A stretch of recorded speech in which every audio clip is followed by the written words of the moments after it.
Saludos, muy buenas noches, Dios les bendiga. Les saluda a su amigo y hermano Félix Enrique de Jesús y Josué Moret. Y en esta noche también nos acompaña nuestra hermana Miosotti con nosotros, que casi siempre está al lado de Yomari, pero hoy está al lado de Josué Moret y al lado mío aquí compartiendo juntamente con nosotros en esta preciosa noche.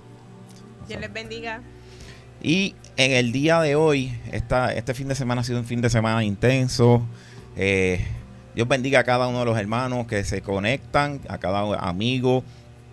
Saludamos de manera en especial a cada uno de esos hermanos que se conectan cada día, a cada uno de los programadores, a cada uno de los exponentes de Bastión. Les extrañamos, que hace tiempo no los veo por ahí, pero Dios les bendiga mucho. Y el tema de hoy queremos entrar rapidito, ya que es un tema bastante amplio, controversial, ¿verdad? Como siempre, Bastión trae este tipo de temas. Y es etiquetas, prejuicio y sanidad. 2 puntitos, el pentecostalismo. Etiquetas, prejuicio y sanidad, el pentecostalismo.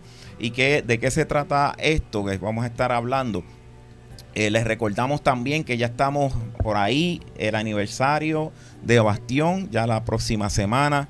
Estamos ahí ya cerquita y este tema lo estábamos pensando, ¿verdad?, traer en ese momento, pero como sabemos que vamos a estar quizás trayendo, ¿verdad?, diferentes temas y recordando, ¿verdad?, de el comienzo del programa, yo dije, espérate, este tema está bien interesante y creo que debemos dedicarle un programa completo a esto de el pentecostalismo y particularmente creencias ideológicas que han transformado la base del pentecostalismo y cómo se entiende. Y para comenzar esto, ¿verdad? Cuando hablamos de etiquetas, prejuicios y sanidad, bajo ese tema, nuestra hermana Miosotti me dio esa idea. Yo dije, espérate, bajo ese tema podemos traerlo en otras ocasiones como tipo serie. Quizás no va a ser consecuente, ¿verdad?, consecutivamente, por decirlo así, pero en algún momento dado, ¿verdad?, en este momento estamos tocando el pentecostalismo. En la próxima ocasión será etiquetas, prejuicios y sanidad acerca de otro tema. ¿Y por qué etiquetas, prejuicios y sanidad? Es porque cuando escuchamos un término o un concepto o un nombre o algo, rápido, inmediatamente en nuestra mente va a surgir lo que nosotros creemos de ese concepto, ¿verdad? Lo que nosotros entendemos, lo que nosotros tenemos ¿verdad?, por entendimiento acerca de ese tema o ese título. Nosotros queremos recordarle, y voy a hacer este disclaimer, que nosotros en Bastión, ¿verdad?, venimos de diferentes congregaciones, estamos de diferentes iglesias. Lo que usted va a escuchar, ¿verdad?, no siempre va a estar quizás alineado a una sola línea de pensamiento, ¿verdad? Y va a haber cosas que usted va a escuchar que quizás usted diga, no, pero no estoy de acuerdo con esto, o no estoy de acuerdo con X o Y cosas, pero ¿verdad?, la intención de nosotros es que nosotros podamos compartir los diferentes puntos de vista, que usted también se exponga a los distintos puntos de vista que están en medio de la iglesia, en medio de las diferentes comunidades eclesiásticas que nos encontramos, ¿verdad? Porque somos, a pesar de que nos encontramos en diferentes congregaciones, somos un solo cuerpo. Y entrando entonces en lo que es el pentecostalismo, cuando esta pregunta puede chocar, ¿tú te consideras pentecostal? Cuando hacemos esa pregunta, hay mucha gente que quizás uno pueden decir, pues sí, de la cabeza a los pies. Otros quizás vengan y digan, espérate, depende a qué se refieran, porque quizás hay un sector dentro de que lleva ese nombre que quizás tú identifiques, que dice, no, yo no me identifico con eso. Y ojo, no estamos aquí hablando de que nosotros nos vamos a definir, ¿verdad?, como creyentes o bajo una denominación o un concepto sencillamente, o bajo un título de liderazgo, o, ¿verdad?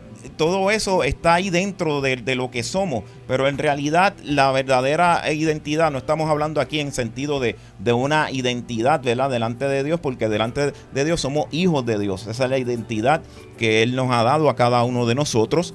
Y dentro de esa identidad de hijo, ¿verdad?, nos movemos de diferentes maneras. Y también nosotros vivimos nuestra fe o expresamos nuestra fe de una manera en particular. Por eso lancé rápido la pregunta, ¿te consideras pentecostal ahora? hay que ver qué significa eso, ¿verdad? ¿Qué significa el trasfondo, de dónde viene todo esto? Porque quizás muchos nacieron o se convirtieron, cuando, ¿verdad? Nacieron en el sentido, por ejemplo, yo fui nacido y criado en el Evangelio, o otra gente son nacidos de nuevo, ¿verdad? Dentro de lo que se considera alguna iglesia, algún movimiento pentecostal. Y cuando hablamos de pentecostal, primeramente no nos estamos refiriendo sencillamente a una denominación, no necesariamente dentro del nombre de tu iglesia. Puede ser que esté el nombre pentecostal, puede ser que no esté, pero seas pentecostal. ¿Sabes? Porque no nos estamos refiriendo a un nombre de una iglesia, tampoco a una denominación, aunque sí existen denominaciones y existen iglesias que dentro de su nombre tienen el nombre de pentecostal. Pero más bien estamos hablando de esta experiencia, de ¿verdad? De todo esto que estamos vamos a estar hablando, ¿verdad? Vamos a estar tocando. El pentecostalismo tiene ciertas características y tiene una historia bien particular que cada uno, ¿verdad? De nosotros pues vamos a estar entrando en alguna de ellas y vamos a estar compartiendo. Voy a dejar que, ¿verdad? Que ustedes tengan también la palabra en cuanto a esto, a esta introducción del tema. Bueno, adelante. Bueno, este tema, como decía nuestro presidente aquí, hermano Henry, es un tema que puede traer, ¿verdad?, diferentes secciones. Yo digo que es demasiado amplio, así que vamos a ver cómo lo cubrimos de tal forma que usted pueda entender, y como también él decía, importante que evite lacerarse, evite lacerarse, porque hay temas que a veces nos duelen un poquito, pero este programa es para aprender y para poder entonces definir, no definir una postura, porque usted debe estar claro en lo que usted es, pero sí quitar esos prejuicios, como él bien señaló, esas etiquetas, esos estereotipos que posiblemente hemos crecido con ellos y realmente no sabemos la historia, no sabemos de dónde salieron. Y es bien importante nosotros, si creemos algo, saber de dónde salió, y esa es la idea de este programa. Y para que cuando vengan otras cosas que a lo mejor usted no se ha dado ni cuenta que está afectando esa espiritualidad que tenemos o esa creencia que tenemos, que podamos entonces hacerle frente con también argumentos y con palabras real, no solamente porque yo creo, porque yo digo, porque yo pienso, sino que entonces sea algo con fundamento para que podamos entonces estar bien y trabajar conforme a lo que Dios nos estableció. Bueno, hablando un poquito de pentecostalismo, habría que entonces remontarse un poquito atrás, a par de miles de años atrás, por el hecho de que bien la palabra no es propia de lo que es hoy día el concepto o lo que entendemos como tal, sino que parte de lo que es una de las fiestas del pueblo judío. Era la fiesta, lo que se llamaba la fiesta de las cosechas, tras luego de 50 días, y ahí entonces la palabra pente de 50. Luego de eso pues adquiere otra connotación por el hecho del registro bíblico que tenemos en el libro de Hechos, donde menciona algo particular que da origen y pie a lo que es la iglesia de Cristo, de que entonces estaban reunidos todos juntos y ocurre la manifestación del Espíritu Santo, y de ahí es que entonces se toma para fechas cercanas a nosotros ese título como tal de Pentecostés. Aunque entendemos que el origen como tal de lo que es el pentecostalismo no es algo lineal, sino que pudiéramos decir que hay varios gérmenes. Así que, ¿qué tú crees, Henry, si empezamos a hablar de esos gérmenes que dan origen al pentecostalismo?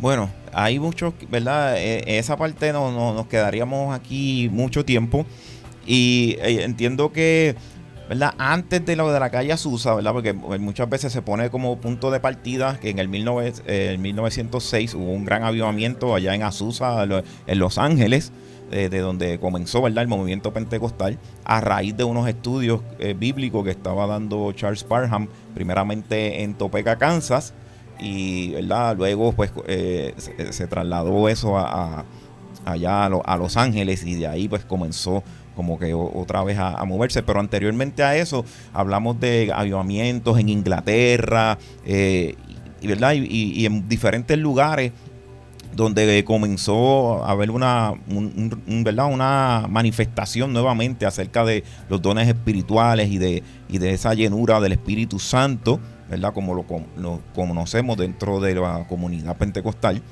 Y y verdad, y todas estas manifestaciones que da el Espíritu comenzó desde esa, ¿verdad? Estamos mencionando así por encima para no entrar de lleno, pero comenzó desde la parte del movimiento de la santidad, el metodismo, todas estas cosas, el movimiento de Keschwitz, ¿verdad? Podemos mencionar muchas cosas, muchos preámbulos que hubo antes del pentecostalismo, pero podemos señalar que comúnmente pues se conoce el movimiento de la calle Azusa allá en 1906, y entonces por ahí, ¿verdad? Esa extensión que hubo hasta llegar a lo que conocemos ahora, ¿verdad? Aquí en Puerto Rico. ¿Y cómo llega a Puerto Rico? Sabemos que llegó a través de Hawái, ¿verdad? Fueron puertorriqueños que estaban allí trabajando, y luego llega ¿verdad? Particularmente por una persona llamada Juan Lugo, un hermano llamado Juan Lugo. Pero anteriormente a él también se mencionan otras personas que llegaron, pero no, ¿verdad? No tuvieron quizás ese auge, pero hubo cierto grupo de misioneros juntamente con iglesias americanas. Recuerden que en el 1898 es que llega Estados Unidos aquí a Puerto Rico, y juntamente con la llegada de Estados Unidos llegaron también iglesias, lo que se conoce como iglesias evangélicas o protestantes, ¿verdad? En diferentes términos, para llevar la palabra, no solamente, ¿verdad?, desde la perspectiva católica, que era lo que estaba en aquel tiempo, aunque sí habían iglesias antes de llegar a Estados Unidos, también estaban llegando algunas iglesias también históricas, ¿verdad?, que tienen que ver con el evangelio o el protestantismo. Y de ahí en adelante, ¿verdad?, hay un número de cosas que podríamos estar un programa completo acerca de todo esto. No sé si quieran añadir alguna partecita particular en cuanto a la parte histórica, ¿verdad? De hecho, me está interesante, y esto ya entra dentro del marco un poquito más académico, histórico, y es que historiadores relatan que con la llegada de Estados Unidos, cuando pasa a Puerto Rico a ser prácticamente colonia o territorio incorporado de los Estados Unidos en el 1898, estas iglesias históricas como que tienen esa libertad de entonces poder entrar. Obviamente antes de eso sí habían venido quizás uno que otro misionero, pero entonces no es hasta que entonces pasamos a ser territorio de Estados Unidos que entonces estas iglesias históricas, bautistas, metodistas, tienen esa apertura de entonces establecerse en Puerto Rico, y prácticamente iglesias aparte de las católicas, las más antiguas son esas. Obviamente sabemos que como se canta, que en el 16 llegaron los pentecostales, pero ya prácticamente casi 20 años atrás ya había instituciones ya fijas de estas iglesias tradicionales. ¿Y cuál entonces es la diferencia de estas instituciones, ¿verdad?, tradicionales? Y es algo bien particular, y donde se suscitó, ¿verdad? Porque como bien mencionamos, mi hermano José Moret, hay una alabanza de Harry Maldonado que dice: en el año 16 llegaron los pentecostales, jalda arriba, jalda abajo, predicando la palabra. No había muchos libros, pero no leían muchos libros, pero había poder de Dios. Y es que este movimiento pentecostal se distingue por algo particular, y es el hecho de la manifestación del Espíritu. ¿Y por qué estamos hablando de esto? No es para solamente traer el tema académico, sino que también a levantar una voz de alerta también, porque hay de necesidad. En este tiempo se necesita una iglesia también llena del poder de Dios.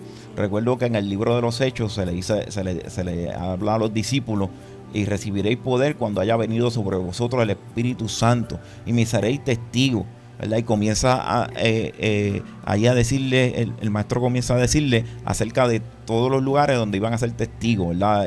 Y se va ampliando, ¿verdad? Comienza de un territorio cercano hasta un territorio más amplio.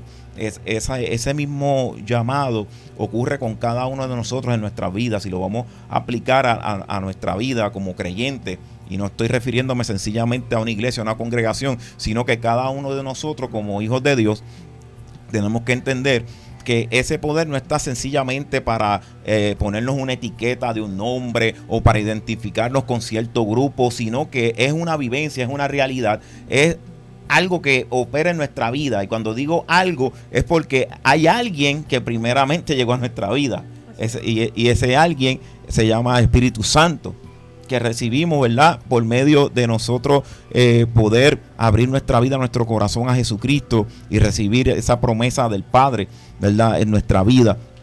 Y aquí, ¿verdad? Ya entramos entonces en muchos argumentos donde hay personas, ¿verdad? Que cuando la pregunta que hice a lo primero acerca de que si te consideras pentecostal, había gente que me decía, ¿a qué te refieres con ser pentecostal? Yo no soy de las personas quizás que juzga, piensa en que cuando escuchan el término pentecostal hay gente que piensa en fuego, en poder, hay otros que piensan en sistemas religiosos, otros piensan quizás en una cultura particular eclesiástica, en cierto tipo de liturgia, cierto tipo particular. Y cuando nosotros vamos a la realidad y la parte histórica, vemos que no hay en realidad una sola línea aún dentro del pentecostalismo. Si cogemos el cristianismo completo, hay muchas vertientes, pero si nos vamos dentro solamente del ámbito pentecostal, hay muchas vertientes más. Y si nos vamos dentro del ambiente pentecostal autóctono, por decirlo así, de Puerto Rico, en ese solamente hay un montón. Imagínense todo lo que están. Por eso es que al traer este tema le estamos dando como que una pizca. No estamos profundizando mucho en la historia, pero sí le estamos dando, ¿verdad?, un poquito de luz acerca de esto. Y en este tema quiero leer solamente una partecita de este libro que habla acerca del pentecostalismo, orígenes y desarrollo del pentecostalismo en Puerto Rico, es de el doctor Dani Ríos Quiles. Hay una parte que me gustó cuando él está citando aquí a Quitín Silva. Dice, en este tema, el doctor Quitín Silva Bermúdez, teólogo pentecostal puertorriqueño, radicado en la ciudad de Nueva York, sostiene en su obra La experiencia pentecostal que dicho movimiento es uno sin padre y sin abuelo. Esto es refiriéndose, ¿verdad?, a que a veces siempre se busca dentro de algún movimiento, alguna denominación, alguna raíz, algún personaje fundador. Y quizás sí, nosotros hemos visto que muchos le atribuyen a Charles Parham o a William Seymour en la propagación del pentecostalismo, pero hay muchos que dicen, no, pero es que no viene de ahí puramente. Sí hubo un auge, sí hubo un mover desde esa época o un comienzo, ¿verdad? Esa chispa que encendió eso y se propagó alrededor del mundo, pero no es un movimiento homogéneo, por decirlo. De hecho, hay un historiador que menciona, no puedo darle el crédito a estas personas como que ellos fueron los padres y como decías el abuelo, pero sí decían que en el caso de Seymour y la calle Azusa era como el catalizador. O sea, ya estaba todo orquestado, pero quien hizo que se diera ese boom fue la calle Azusa. Entonces cada persona cuando habla de Pentecostés de Orígenes siempre se va a remontar a 1906 allá en Azusa Street, porque fue como que el que más llamó la atención. Si bien hubo personas que pusieron su granito y que a medida que se iba desarrollando pues se siguieron incorporando cosas. O sea, la idea principal que la gente tiene es como que son ellos, y es porque ellos fueron como que dieron ese boom y la gente, o sea, llamó mucho la atención lo que allí ocurrió. Y, ¿verdad?, y dentro de ese boom, pues llegó acá a Puerto Rico a través de un puertorriqueño que estuvo en Hawái. Allá, ¿verdad?, fue lleno, ¿verdad?, y trajo eso para acá después, ¿verdad?, y se siguió propagando junto con diferentes movimientos que se dio a lo largo en un trayecto, ¿verdad?, de varios años, y particularmente en la década del 1930 es donde llegan algunos evangelistas, y ahí es que salen la mayoría de los concilios y movimientos pentecostales que conocemos hoy en día, ¿verdad?, con sus diversas ¿verdad?, posturas, porque aún dentro del pentecostalismo sabemos que no todos, ¿verdad?, tienen la misma dogmática, ¿verdad? Hay algunas que la tienen en común y hay algunas diferencias. Dentro de el tema del pentecostalismo siempre se menciona, hay unos puntos en particulares, ¿verdad? Además, pueden haber muchos más, pero estábamos comentando que hay una particularmente. Hay 4 verdades fundamentales que las unen como doctrina, ¿verdad?, teológica dentro del pentecostalismo a cada denominación. Y es: Jesucristo salva, Jesucristo sana, Jesucristo bautiza con Espíritu Santo y Jesucristo viene. Esas son, ¿verdad?, 4 fundamentales, y de ahí entonces en adelante cada ¿verdad?, denominación, iglesia, como quieran llamar, concilio, hay muchas que no son conciliares, pero también están ahí dentro, que ¿verdad?, tienen esto en común, esta parte, y de ahí en adelante pues entonces surgen un montón de cosas. Y aquí a lo mejor usted dice, no, pero eso no, bueno, eso es lo que dicen también mucha gente que lo ha vivido y que busca también, ¿verdad?, de manera académica. Yo tengo por aquí, ¿verdad?, algunos libros para que esté Digo, no sé si es que si están disponibles, que a veces no están disponibles por ahí, pero que están bien interesantes porque antes uno no conseguía quizás libros que hablaran acerca de esto de alguna manera, ¿verdad?, académica o histórica. Y como dije, está el libro de Dani Ríos Quiles, La Nación Desheredada, se llama, Orígenes y Desarrollo del Pentecostalismo en Puerto Rico, del 1916 y el 1990. Y el libro de la doctora Helen Santiago, El Pentecostalismo de Puerto Rico al compás de una fe autóctona. Y comprende desde el 1916 al 1956. Y enfocado particularmente ¿verdad?, en la parte de las asambleas de Dios, lo que tiene que ver con las iglesias asambleas de Dios. Y también tengo que mencionar el libro de Ramos Granel, también, que tiene, aunque ya es un libro ya dentro de una organización eclesiástica como tal, pero ese fue el primero que vi que tenía, ¿verdad?, cierta información del pentecostalismo por ahí en Puerto Rico, ¿verdad?, porque hay mucho de pentecostal, porque está el libro de la calle Azusa y todo eso, pero dentro de Puerto Rico, ¿verdad?, estoy mencionando algunos, ¿verdad?, que ya están escritos, que son muy de muy buena referencia. Ahora, ¿por qué hablamos de todo esto de etiqueta? Y es porque usted quizás lleva tiempo o quizás no lleva tiempo, o quizás usted está fuera, ¿verdad?, de lo que se autodenomina pentecostal, pero quizás tenga algunas características particulares. ¿Y cuáles son esas cosas que nosotros, aspectos que hemos visto que quizás han entrado y han transformado la base del pentecostalismo, y cuáles son las bases, ¿verdad?, por decirlo así, dentro de lo que es el tema? Ok, tenemos para hacer un resumen, por si acaso, vamos a hacer un resumen de las características originales del pentecostalismo como lo conocimos. Yo creo que aquí todos entramos pequeños, ¿verdad? Yo nací también en la iglesia, no sé. Bueno, yo entré unos 15 años después. Pues, anyway, estamos ahí. Pero cuando entramos, ¿verdad?, nosotros estábamos en nuestra más pequeños, y también yo creo que todos ustedes que nos escuchan, si llevan años en la iglesia, posiblemente se dieron cuenta de estas características que tenía el pentecostalismo en un momento dado. Se enfatizaba la santidad de vida, la separación del pecado, la oración intensa, el ayuno, el evangelismo, la dependencia del Espíritu Santo y la manifestación de dones espirituales. Así que es bien importante, ese es el resumen de todo ya lo que hermano Henry ha presentado. Y entonces todas estas cosas se están viendo debatidas, por decir un término, ¿verdad? Se están viendo movidas o influenciadas, y a lo mejor ya no vemos ese mismo énfasis que se le daba cuando uno era más pequeño o más adolescente. No se le da el mismo valor o la misma apreciación, no estamos viendo ese mismo movimiento que en años anteriores. Y tal vez eso se deba a diferentes influencias o corrientes, como ustedes le quieran llamar, que se han infiltrado. Yo digo que se han infiltrado, pero ¿verdad? Usted se han entrado a la iglesia y a posibles pensamientos, ¿verdad?, individuales, y nosotros lo vemos como normal porque vamos en evolución. Pero entonces, ¿cómo sabemos que esto es correcto, si esto no es correcto, si movió la base del pentecostalismo? Pues mira, lo vamos a estudiar. Yo creo que es un tema amplio, pero vamos a ver hasta dónde llegamos hoy. Así que la primera corriente de influencia es la teología de la prosperidad.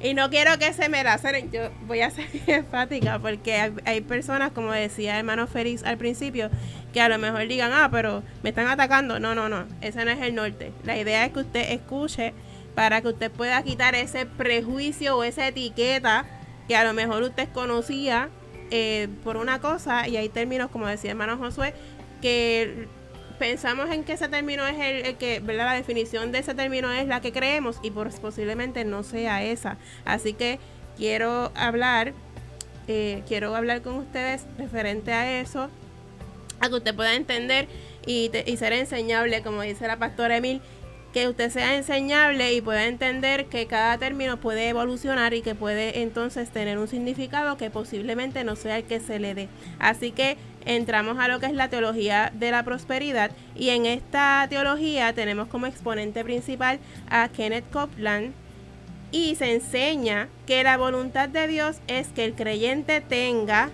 Y voy a mencionar unas cosas y usted va a ver la diferencia entre el pentecostalismo clásico y esta teología. Enseña que la voluntad de Dios es que el creyente tenga salud, dinero, éxito y bienestar constante. Así que esta corriente recibe influencia de pensamiento motivacional, cultura capitalista, filosofías de éxito personal, el positive thinking. Entonces, ¿cuál es el problema de esto? Que se cambia el centro. Si usted escuchó atentamente todo lo que hermano Félix y hermano Josué han estado trayendo, hubo un centro en un momento dado que, ¿verdad? Un avivamiento que explotó derivado de un estudio, ¿verdad? Se fue estudiando poco a poco y el Señor vino y trajo, ¿verdad? Un avivamiento. Este pensamiento, esta corriente, lo que hace es cambiar el centro. En vez de hablar de la cruz, de la santidad y del sacrificio, ahora vamos a hablar de éxito, victoria y bienestar material. No es que esté mal, pero entonces cambiamos el centro y es ahí donde está el peligro. Sí, precisamente cuando mencionamos esto de prosperidad, hay mucha gente que dice, no, pero es que esto no está mal. Pues incluso hasta la palabra lo dice en 3 de Juan, dice, el capítulo 1, versículo 2, dice, amado, yo deseo que tú seas prosperado en todas las cosas y que tengas salud, así como prospera tu alma. O sea que todas estas áreas que acabas de mencionar, sí están dentro, pero, ahí está el pero, es cuando se cambia el centro, ¿verdad? Y el enfoque es buscar eso. Esto es a consecuencia, ¿verdad? Cuando no es lo mismo que yo digo voy a buscar el éxito y todo esto, o voy a usar a Dios como el medio para llegar a eso, a que cuando yo estoy haciendo la voluntad de Dios, todas estas cosas van, ¿verdad? Acompañándolo, van como consecuencias de vivir una vida agradable, una vida que va prosperando, ¿verdad? No solamente material, aunque lo material también está ahí envuelto, pero está también envuelto la parte espiritual, la parte en tu mente, en tu corazón, tus pensamientos, estás prosperando, ya no estás ¿verdad? En declive o en, ¿verdad? En deterioro, como va constantemente el ser humano. Cuando hablamos en deterioro, ¿verdad? Deterioro moral, en deterioro emocional. Cuando somos prosperados en todas las áreas de nuestra vida, hay bendición, ¿verdad? Hay bendición de Dios porque estamos, pero es como consecuencia, ¿verdad? De estar en Él. Ahora, ¿eso quiere decir que estamos libres de problemas? No, pero acuérdense, hablé de una prosperidad interna primeramente, donde aún en medio de circunstancias difíciles está firme, ¿sabes? Está confiado, ¿verdad? En medio de adversidades. Ahí comienza esa prosperidad, y la prosperidad entonces se va a ver reflejado en otras áreas, y es la voluntad también del Padre Celestial, porque hay muchos que van a pasar por situaciones, y vamos a pasar por situaciones difíciles, no para ser destruidos por ellas, sino para seguir creciendo en ambientes particulares. Hay gente que va a vivir de una manera, acuérdense que somos un cuerpo y todos vamos a estar quizás en diferentes posiciones. Hay unos que van a estar abajo y otros van a estar quizás arriba, hablando en cuanto a la parte humana o lo que se refleja externamente, pero están dentro del cuerpo y están haciendo la voluntad del Padre Celestial. De hecho, me está interesante que el pasaje, que aquí el apóstol le habla de que seas prosperado en todo, así como prospera tu alma. O sea, no habla de algo que tú tengas una prosperidad a expensas de otras cosas, sino que hay un equilibrio y un balance, es algo íntegro. Y esa es, por así decirlo, la prosperidad bíblica. Si yo no mantengo eso íntegro, y como mencionaba, que quizás no sea mi enfoque ver esas cosas, sino que ellas se manifiesten porque voy en el caminar con el Señor, pues gloria a Dios por eso. Pero si entonces yo me desvío y empiezo a querer ser prosperado, y entonces a relegar lo que en realidad sí tiene peso por irme en contra con eso nada más, pues va a venir consecuencias. Y no podemos pensar, entendemos, y la palabra te da pie para hablar en cuanto a la prosperidad. Inclusive Pablo le habla a Timoteo que a veces Dios nos da en abundancia para que disfrutemos de las cosas, pero no es una regla que sea para todos. O sea, no es que como ya por de facto, por ser creyente, entonces tu vida debe ser una vida próspera en todos los sentidos, económica, material, emocional, etcétera, etcétera. Porque si es así, ¿dónde dejamos a María y a José? Que la Biblia dice que eran personas que no tenían, y así muchos otros creyentes o la viuda que ofreció lo único que tenía. O sea, son personas que tú puedes reconocer que tienen cierta actitud, que se acercaron a Dios y que profesaban ciertas cosas, y no necesariamente por eso tendría que tener una prosperidad material para que entonces, o sea, si tienes esto, eso indica que tú eres cristiano, que estás bien. Sino que tú puedes ser cristiano y no necesariamente tener eso. Como mencionaste, puedes estar en la rueda de arriba o la rueda de abajo. En momentos, como decía Pablo, puedes tener o puedes no tener. Eso no debe definir la experiencia de fe de una persona.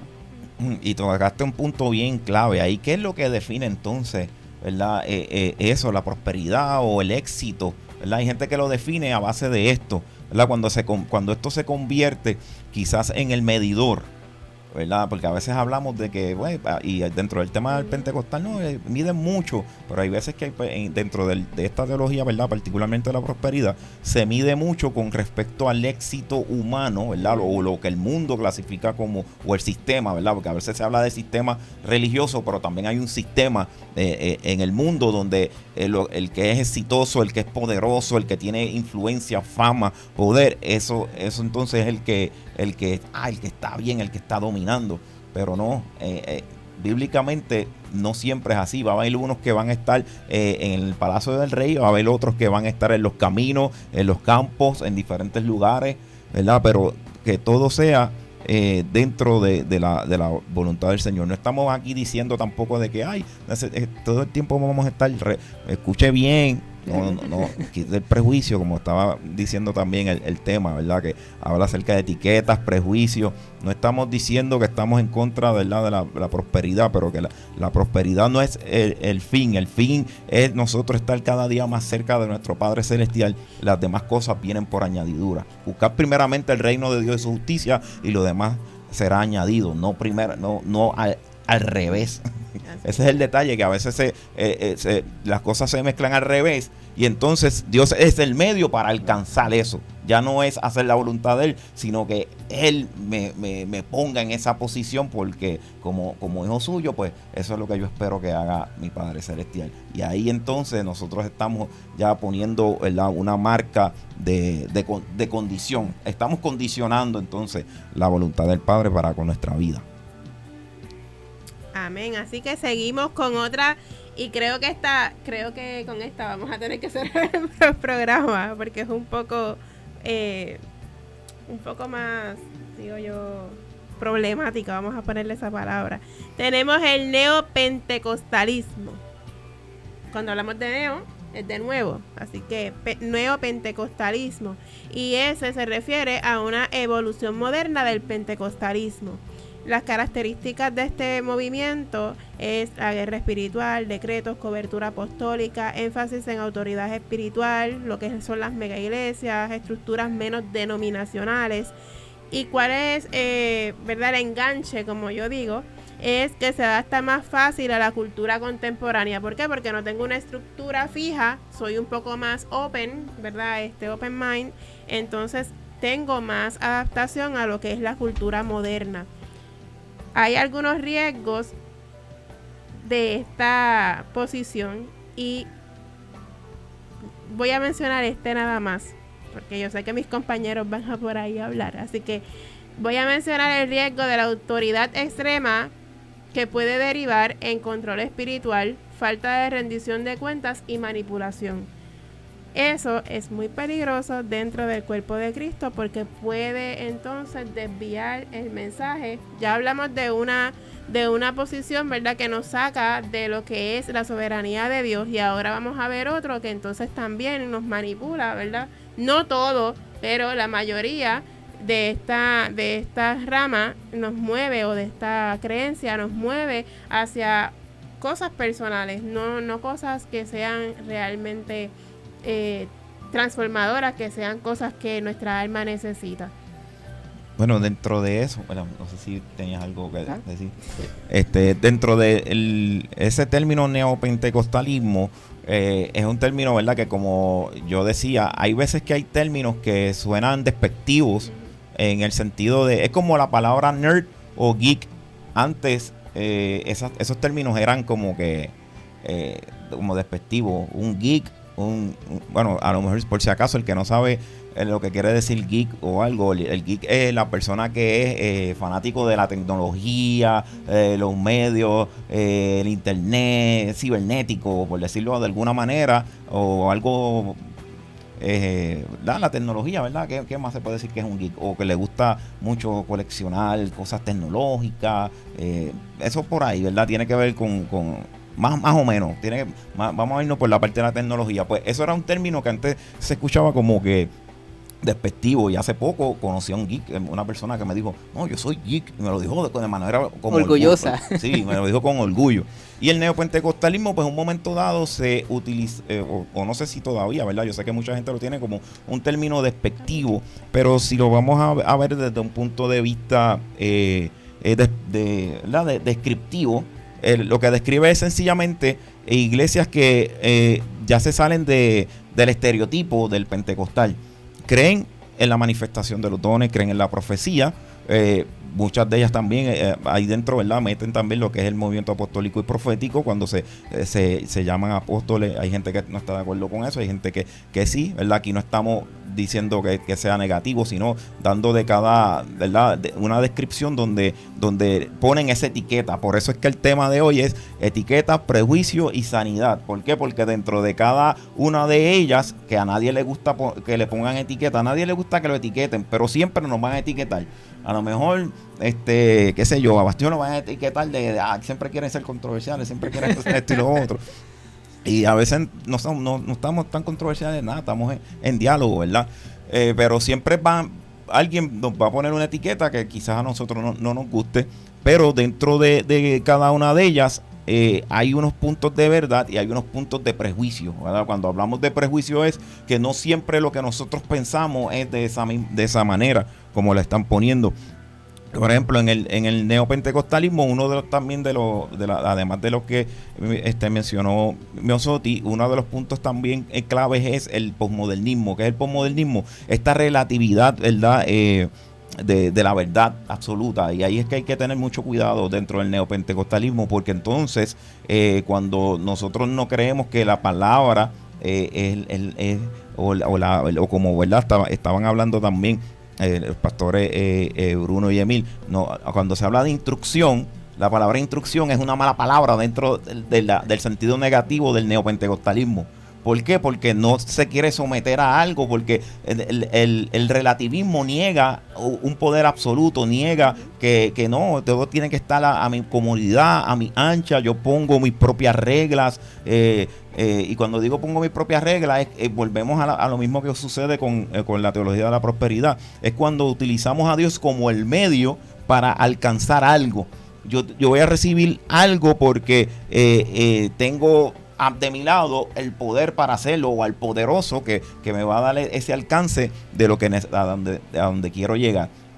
Y esa parte del pensamiento postmoderno, ¿verdad?, que tiene que ver con esta verdad relativa y este enfoque, ¿verdad?, de experiencia subjetiva, es como yo vea las cosas, no todo, ¿verdad? Y esta ambigüedad, ¿verdad? Porque muchas de las cosas que son peligrosas es cuando es ambiguo. Se oye bonito, que es algo que es ambiguo, algo que tú lo escuchas bonito y tú dices, wow, esto se oye bien, pero ¿hacia dónde me va a llevar? Eso es como que será o no será. Sí. Tiene doble mensaje. Dice, ¿hacia dónde me quiere llevar esto en realidad? ¿Habrá algo oculto que no es lo que aparenta ser, ¿sabes? Y esa parte es lo que se llama ambigüedad.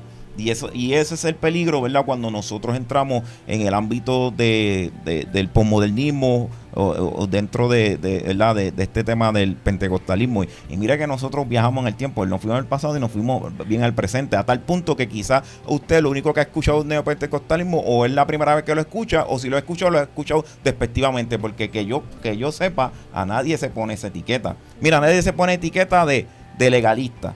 Nadie se pone etiqueta de liberal, nadie se pone etiqueta de neopentecostal, ¿sabes? Son etiquetas y términos que a nadie le gusta familiarizarse, pero otros se lo ponen a otro. Otro dice, no, esto es un legalista, este es un liberal, esto es lo otro.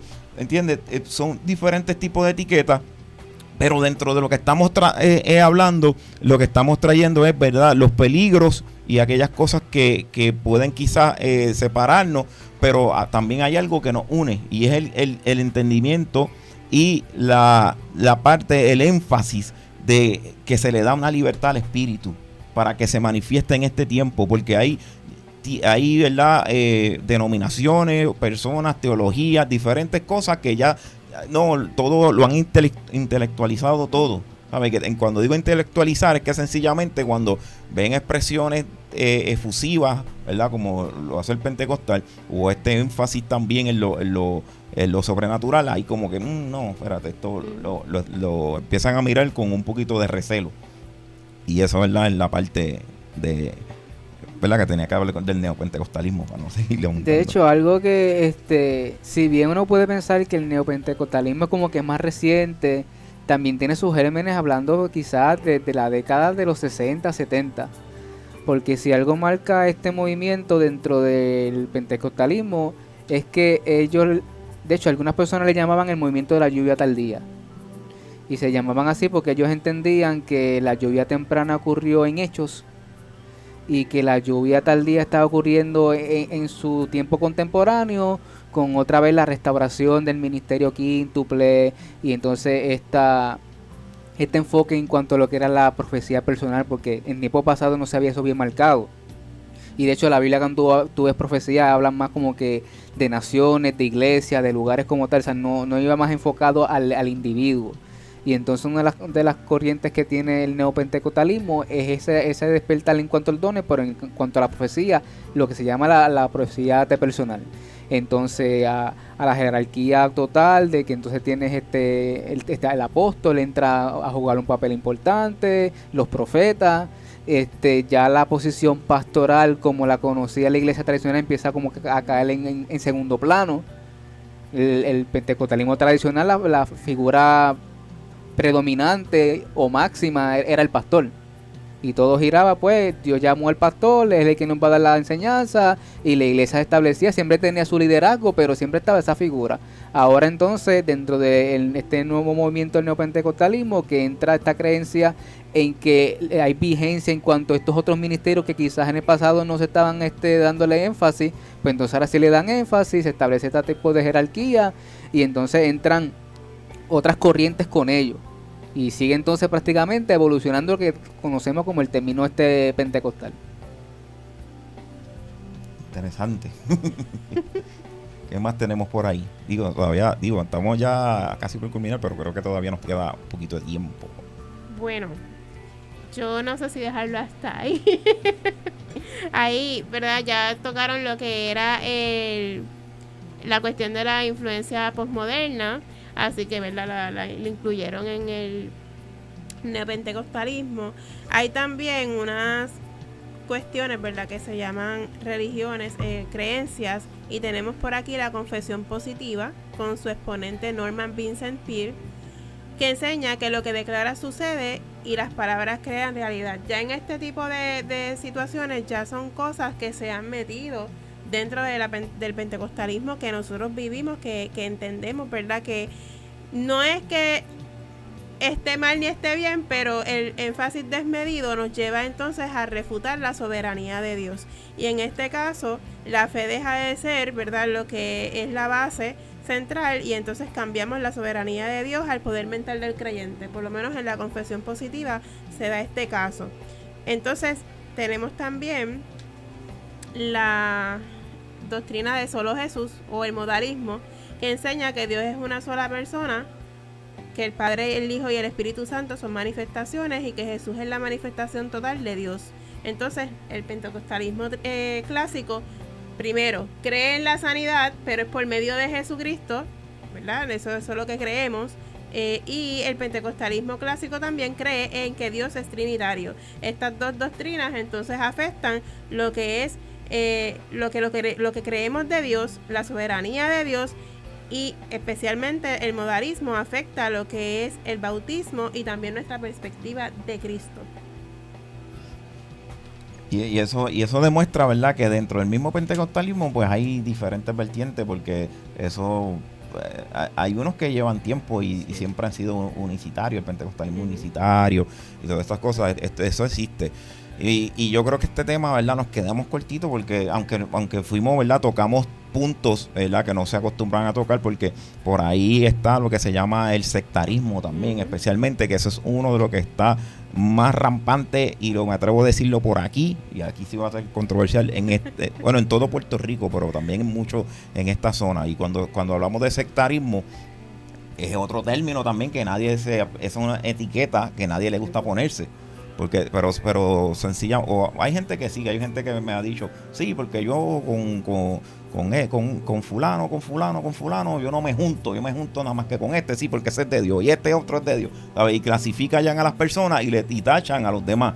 Y cuando digo de tacharlo, no es sencillamente tachar, porque una cosa es que yo pueda compartir con una persona o no, o lo decida, porque no es obligado, y otra cosa es ya también emitir juicio, o sea, exacto, de que ya le dijiste a una persona que somos un cuerpo, ¿sabes? Quizás tú no vas a hacer lo mismo que hace tu hermano, o lo está haciendo de otra manera, pero entonces ahora yo no estoy de acuerdo con lo que él hace, pero entonces empiezo a decir, mira cómo lo está haciendo, mira, está haciendo esto de esta manera, está haciendo esto de esta manera. Pero yo decía, pero si tú no te quieres juntar con esta persona, ¿por qué entonces lo estás criticando? Déjalo que él le rinda cuentas al Señor, ¿verdad? Y haz lo que a ti te toca, por lo menos. Pero hay gente que se va más allá y comienza también sí, porque lo que hacen es, no estoy de acuerdo con tu postura, pero entonces está bien, quédate ahí. No, ahora yo antagonizo tu postura. Ese es el punto, Yo sí. demonizo tu postura. Y entonces entra este tirijala de que entonces yo soy el verdadero y los demás son los falsos. Entonces eso es bien interesante, porque cuando hablamos de pentecostalismo, el clásico, cuando surgió en la calle Azusa, no había esta división. Ellos estaban estudiando la palabra y allí se reunían tanto personas de color como personas blancas, como personas de cualquier nacionalidad, y estaban estudiando la palabra, y allí se movió el Espíritu Santo. Entonces ahora actualmente tenemos lo contrario, tenemos más información, tenemos más conocimiento, y estamos como que, no sé, divagando, no sé qué pasó, dónde nos perdimos. Así que bien importante que nosotros entendamos que el pentecostalismo actual enfrenta una tensión que a lo mejor los demás años no enfrentaban, pero necesitamos entonces entender que no es la modernización lo malo, no es el que evolucionemos lo malo, sino perder lo que es la centralidad en Cristo, la Escritura y la santidad.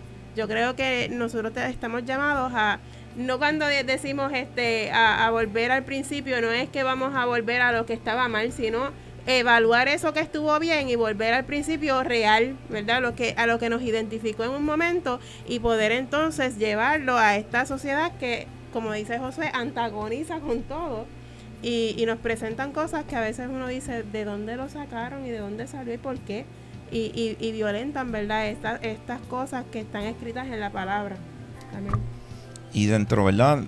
Mencionando así algunas, pues ya mencionamos lo que es el sectarismo. Otra cosa es el escapismo, ¿verdad? Y el escapismo tiene que ver cuando la iglesia se encierra para no contaminarse con el mundo, y entonces deja de ser luz y sal en medio del mundo, porque sencillamente tiene que quedarse... Sí, tiene que protegerse. Sí, tiene que protegerse del pecado, como el vampiro a la cruz y todo eso, ¿sabes?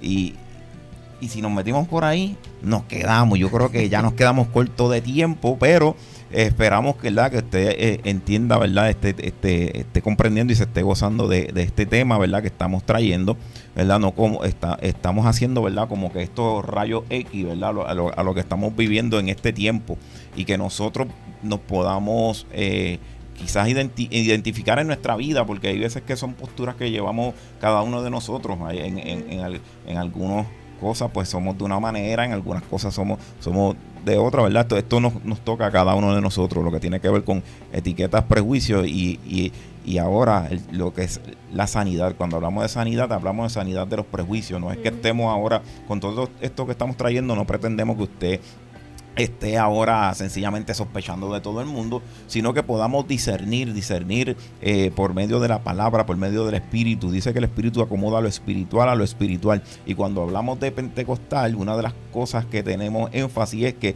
nosotros entendemos que el Espíritu Santo nos da ese discernimiento, nos da esos dones para guiarnos. Él nos guía a toda verdad, nos guía a toda justicia, y creemos firmemente de que Él sigue activo obrando en cada una de nuestras vidas. Y no estoy diciendo, quizás si me oye, como una vez me escuchó un amigo mío reformado también. Él dice, no, pues que nosotros entendemos que el Espíritu Santo también, ¿verdad? En cuestiones de actitudes y de frutos, pues habla de decir, la palabra habla de esos frutos. Él dice que en esos frutos, pero yo digo, no, pero ustedes lo dejan hasta ahí. Yo creo que hay más también todavía, ¿verdad? Y esa es la parte que siempre va a estar quizás en debate, y el punto no es, ¿verdad?, llevarlo a debate, pero llevarlo a la realidad de lo que estamos hablando en esta noche, que es acerca del pentecostalismo, que aunque no hemos cubierto todo el tema, sabemos que es un tema amplio, y el propósito de cada uno de nosotros es que sencillamente nosotros podamos volver a las raíces, ya que se necesita en este tiempo una iglesia poderosa que pueda ser testigo en medio de este mundo. Y cuando decimos testigo, no solamente en palabras, sino con nuestra propia vida, ¿verdad? Y nuestro hecho, nuestra manera de vivir, podamos ser el reflejo de ese poder de Dios en nuestras vidas. Y cuando hablamos del poder de Dios, no estamos hablando solamente, ¿verdad? Porque no es, ¿verdad?, es como la prosperidad, que no es solamente para manifestar milagros y cosas, sino que eso es a consecuencia de que andamos con Él. Vamos a manifestar actitudes, vamos a manifestar emociones sanas, vamos a manifestar todo aquello y toda buena dádiva y todo don perfecto que proviene de Él, lo vamos a estar manifestando cada uno de nosotros. Y por eso es que hablamos acerca del poder del Espíritu Santo activo en cada una de nuestras vidas, no pasivo, sino que va a hacer la diferencia en cada uno de nosotros, y eso se va a ver reflejado en nuestras actitudes, ese fruto, ¿verdad?, que viene en nuestras actitudes, en nuestro trato también al prójimo y a todo aquel que nos rodea. Le agradecemos a cada uno de los hermanos que se ha conectado en esta noche. Jacqueline y Eduardo Mayo, siempre están ahí conectaditos, Dios les bendiga. Yarisa Torre, mi esposa, y parte también del ministerio de Bastión. Brian Rocha, Elizabeth Meléndez, Mari Velázquez, bendición. Diani de Jesús, bendición. Mignali Torre, Migdalia Reyes, Jesús es bueno de Mayagüez, Lilian Lebrón, Johnny Cora, mi tío, bendiciones. Frances Yomari, de Bastión también. Lorena, Eduardo Meléndez, Evelyn de Jesús, Max Emil, pastores Emilio Bruno, muchas bendiciones, y a toda la gente también de Nación de Fe, muchas bendiciones a cada uno de ellos. Y en esta noche nos hemos gozado con su programa Bastión, y les esperamos el próximo lunes, que estamos cumpliendo nuestro primer año de Bastión, ¿verdad? No, pero que nosotros empezamos antes de llegar acá a Radio Justicia, ¿verdad? Ya teníamos ¿verdad? Habíamos hecho algunas presentaciones de podcast también, pero ya llevamos un año, que rápido pasa el tiempo. Así que será hasta la próxima. Dios les bendiga. Nos despedimos en esta noche de su programa Bastión. Dios les bendiga. Dios les bendiga.